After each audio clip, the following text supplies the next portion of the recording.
Selamat pagi saudara sekalian. Waktu sekarang rupanya bukan pagi lagi. Sudah masuk jam 1.30 di sini. Jadi selamat siang.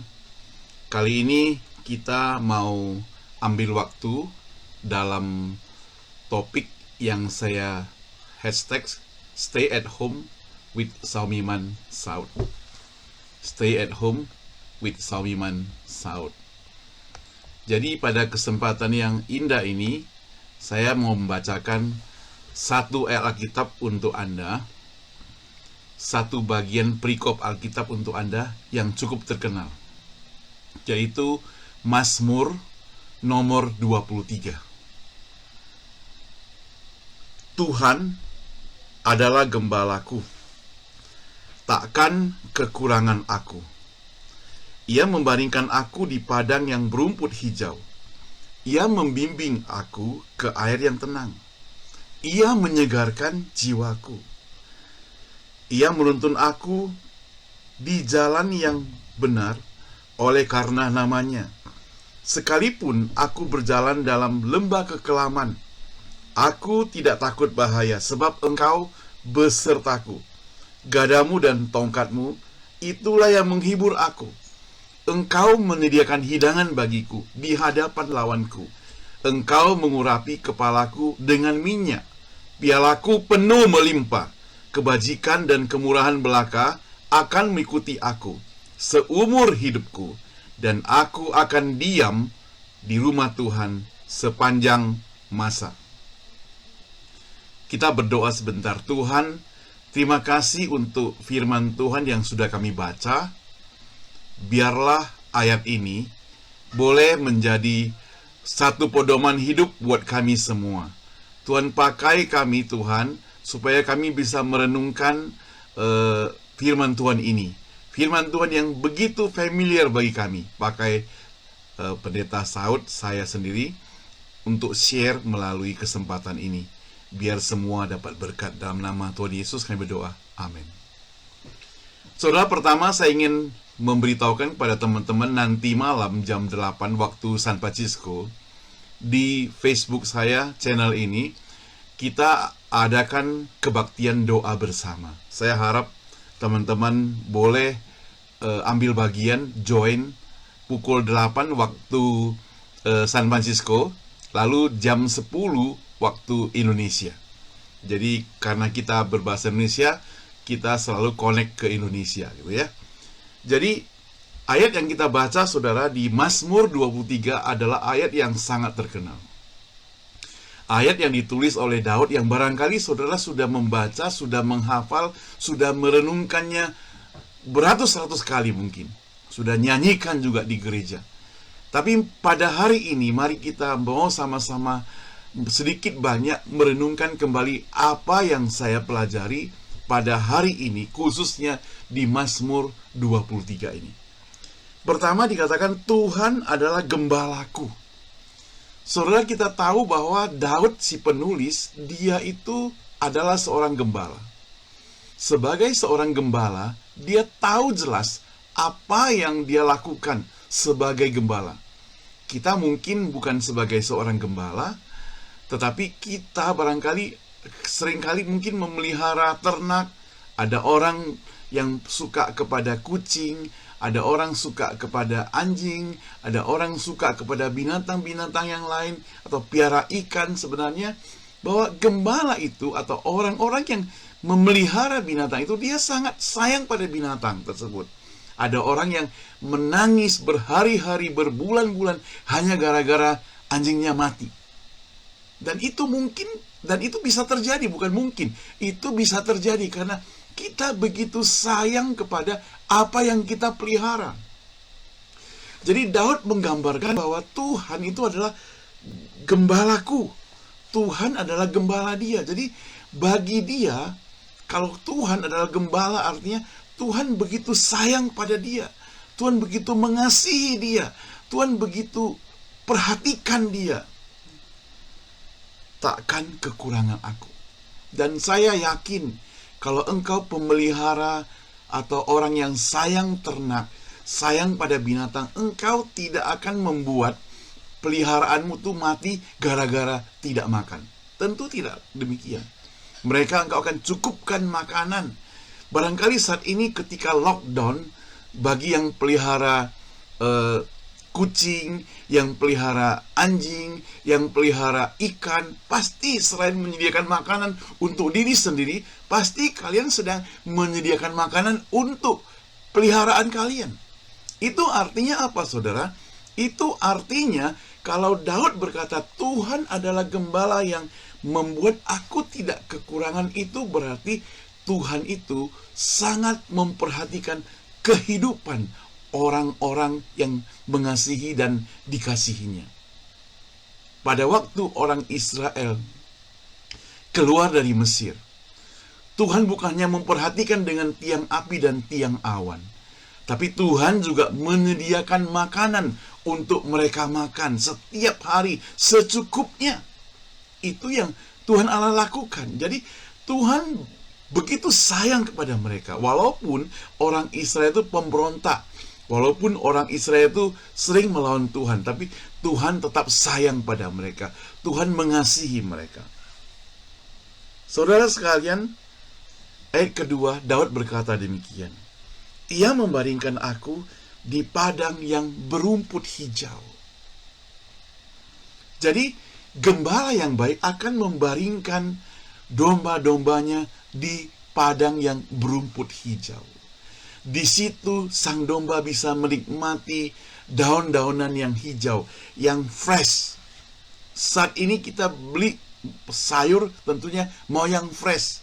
Mungkin saat ini kita tidak bisa pergi ke pasar setiap hari karena lockdown atau karena distancing ini. Tetapi waktu kita pergi ke pasar, kita pasti mau beli yang paling fresh. Kemudian kita bungkus dengan plastik yang bagus. Kemudian kita masukkan dalam kulkas. Kita mau makanan sayuran tetap fresh. Kenapa, saudara? Karena yang fresh itu enak. Karena yang layu tidak enak. Karena fresh itu crunchy, bisa sedap, masak makanan atau nasi lebih lahap bisa dimakan. Itulah yang Daud rasakan, bahwa Tuhan itu membaringkan dia di padang rumput yang hijau. Dan ia membimbing aku ke air yang tenang. Saudara, di air yang tenang akan kelihatan jernih, bersih. Nah, itulah air yang tenang.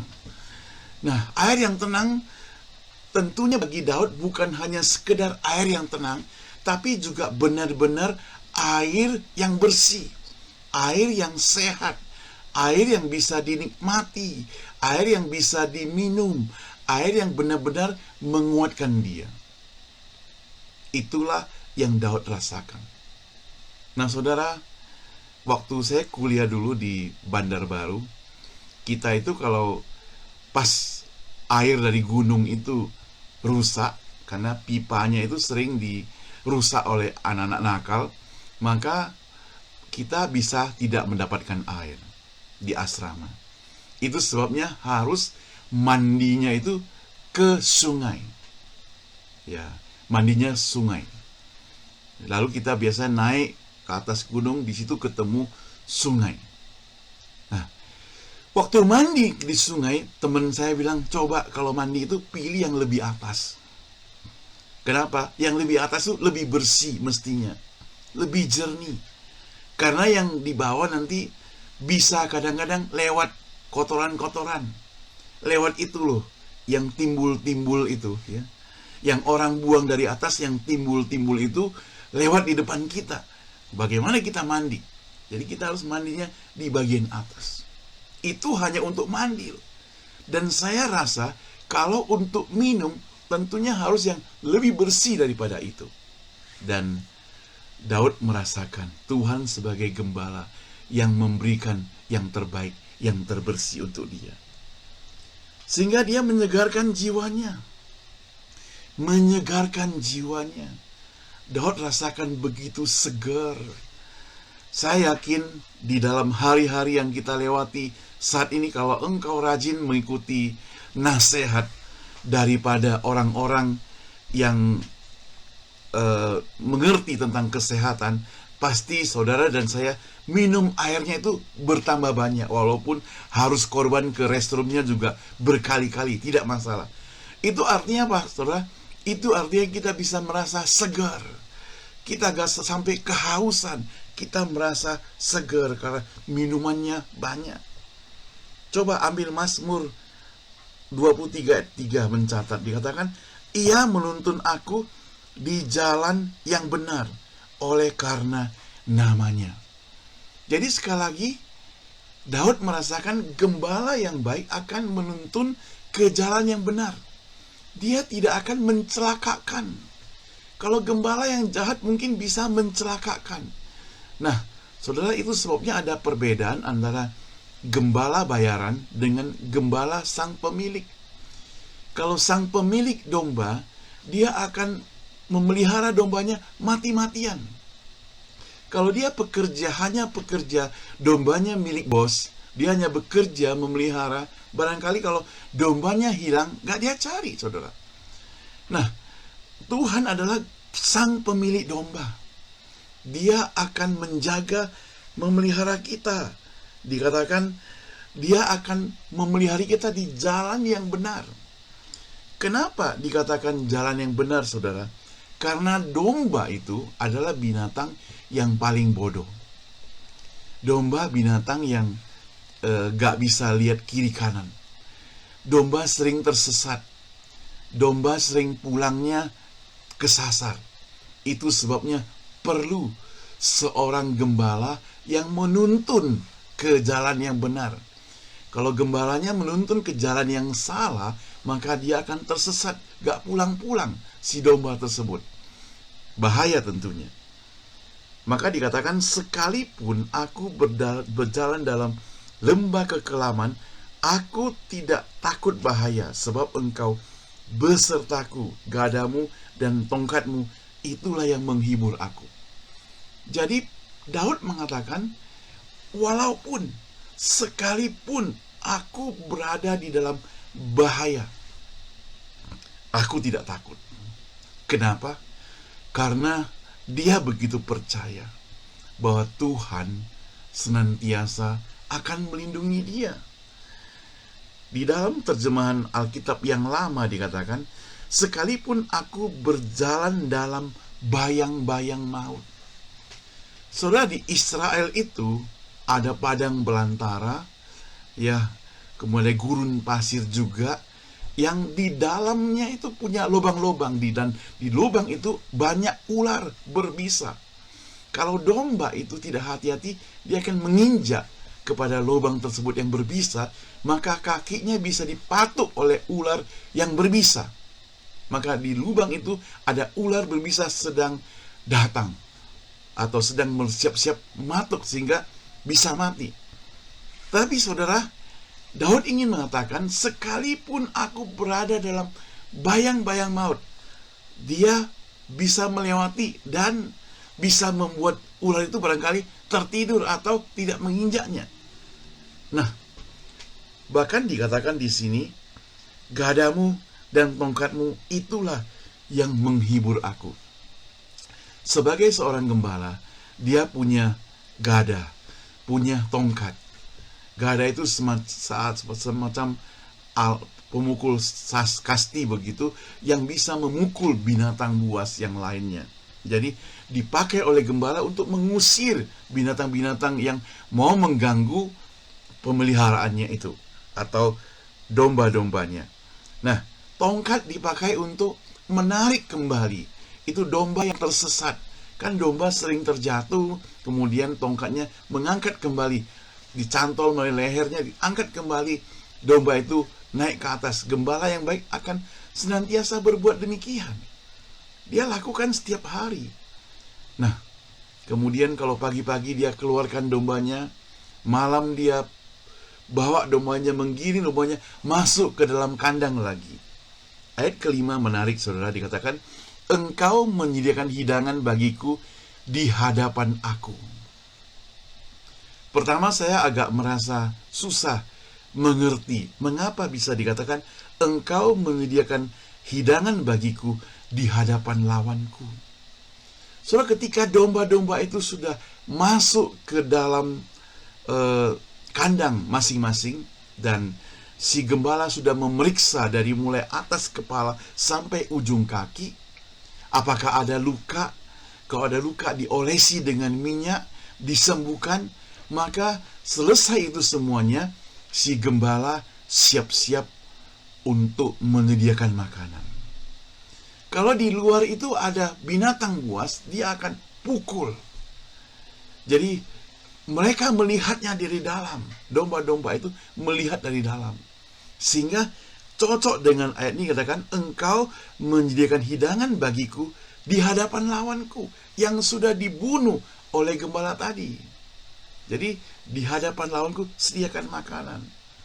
Dan engkau mengurapi kepalaku dengan minyak, pialaku penuh melimpah. Itulah yang dilakukan oleh seorang gembala. Dari mulai atas kepala sampai ujung kaki, diolesi minyak, dipelihara, mungkin dipijat-pijat juga, saudara.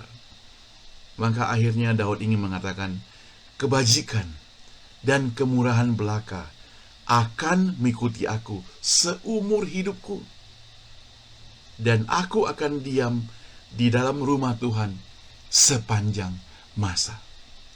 Aku akan diam di rumah Tuhan sepanjang masa. Ini kerinduan Daud yang bukan kaleng-kalengan, bukan main-main. Dia benar-benar diam di rumah Tuhan sepanjang masa. Mengapa saya katakan demikian? Sebab dia pernah menulis dalam kitab yang lain, dia katakan, aku rindu diam di pelataran Tuhan baik pagi, siang maupun malam. Saudara, punyakah saudara kerinduan seperti demikian? Punyakah saudara kerinduan seperti demikian? Kita tahu Tuhan itu hadir di mana saja. Tuhan hadir di rumahmu juga. Tuhan hadir di hatimu. Ketika engkau mempersiapkan hatimu, mau mendengarkan firman Tuhan, membaca firman-Nya, mau berdoa untuk Dia, Dia hadir, saudara. Kalau engkau mau katakan, sekaranglah waktunya, waktu stay home. Undang Tuhan hadir dalam hatimu, dalam hidupmu. Supaya di waktu sibuk yang lalunya engkau begitu sibuk, bahkan lupakan Tuhan, tidak ada waktu untuk Tuhan. Sekarang tebus waktu itu sebanyak-banyaknya. Dan saya tahu bagi orang lain ada yang harus bekerja. Tetapi kalau jam kerja Anda dikurangi, bersyukur juga kepada Tuhan, karena engkau boleh pakai waktu untuk lebih dekat kepada Tuhan, supaya lebih akrab dengan Tuhan. Selain akrab dengan keluarga, saat ini kita tidak bisa pergi kemana-mana. Kalau kepada manusia, kita tidak boleh dekat. Kepada orang-orang sekitar, kita tidak boleh dekat. Kepada orang yang dekat mungkin kita juga jaga-jaga jarak. Maka hanya kepada Tuhan kita tidak perlu jaga jarak. Amin, saudara. Sekali lagi, hanya kepada Tuhan. Tidak ada distancing, tidak ada jaga jarak kepada Tuhan. Mari datang kepada Dia. Mari datang kepada Dia. Saudara, saya akan tutup dengan lagu Mazmur 23. Nyanyi juga, saudara. Tuhan adalah gembalaku, takkan kekurangan aku. Dia membaringkan aku di padang yang berumput hijau. Ia membimbingku ke air yang tenang. Ia menyegarkan jiwaku. Ia menuntunku di jalan yang benar, oleh karena namanya. Sekalipun aku berjalan dalam lembah kekelaman, aku tidak takut bahaya, sebab Engkau besertaku. Kita berdoa. Bapa di surga, sekali lagi kami doakan buat setiap kami yang punya kesempatan bersama-sama kami stay at home with Sawiman Saud ini, biarlah kami boleh merenungkan firman Tuhan secara baik-baik. Kami boleh terapkan dalam kehidupan kami. Tatkala kami bergumul dengan rasa takut, tatkala kami bergumul dengan rasa bahaya, biarlah kami ingat sesuai dengan apa yang diingatkan oleh Daud bahwa Tuhan adalah gembala yang baik. Sekalipun kita berjalan dalam lembah kekelaman berbahaya, sekalipun COVID-19 itu beredar di mana-mana, kita serahkan hidup kita ke dalam tangan Tuhan. Kita percaya Tuhan yang kita sembah sanggup menyelamatkan kita sekalian. Kita serahkan hidup kita kepada Dia. Di dalam nama Tuhan Yesus kami